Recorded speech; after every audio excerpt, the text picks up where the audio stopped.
Grand Rising, everybody. I hope everybody is doing well. This is a POV for everybody. There's a lot of this going on out there. And before I get started, this is not meant to be hateful or hurtful or to hurt TikTok's feelings or anybody else's precious little feelings for that matter. Because there are no feelings police. End of story. Let's move on.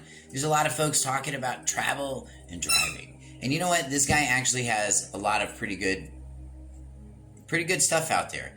And it shows that, you know what? Anybody can read a book. And I think that's great. You know what? Study and show yourself approved.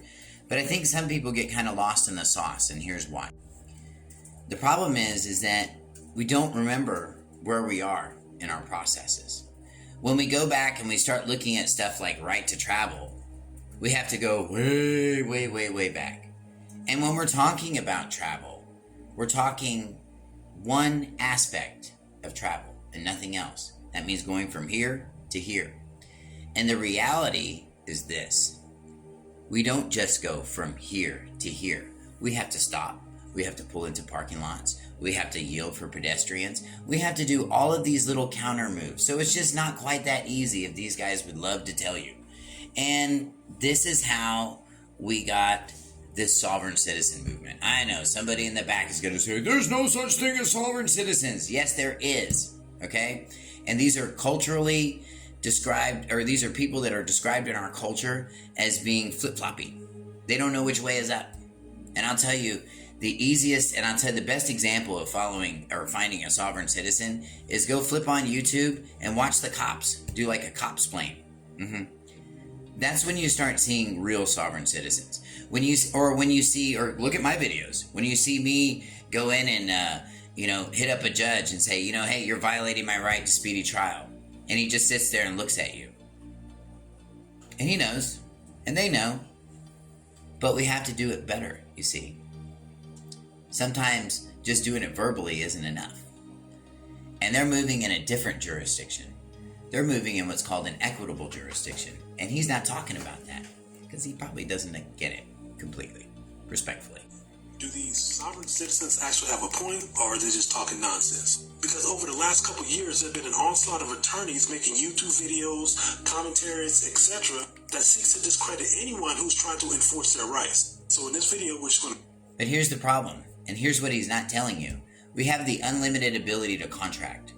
So when we went from skateboards to bicycles to 4,000 pound, 5,000 pound steel vehicles heading down the street at 60 miles an hour, things changed. Contracts changed. Registration changed. And there's a lot to learn about all that stuff, okay? So you can't just stick your head in the sand and say, nope, I'm traveling and that's it. Because here's the problem. Personal liability.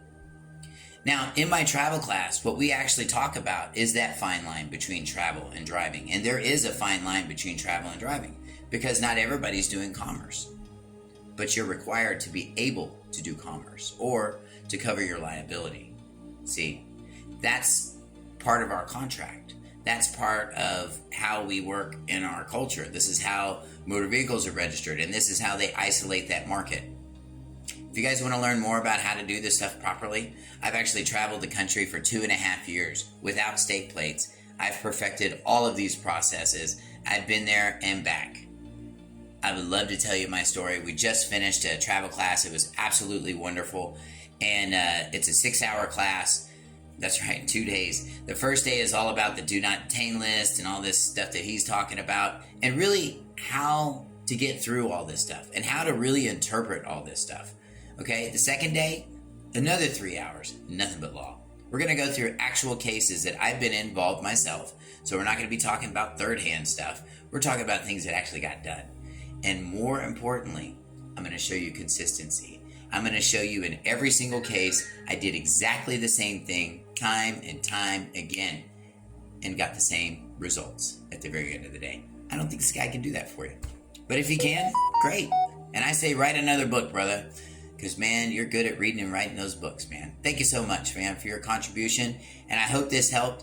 If I can help you in any way, please schedule an appointment with me. I'd love to meet with you. Blessings.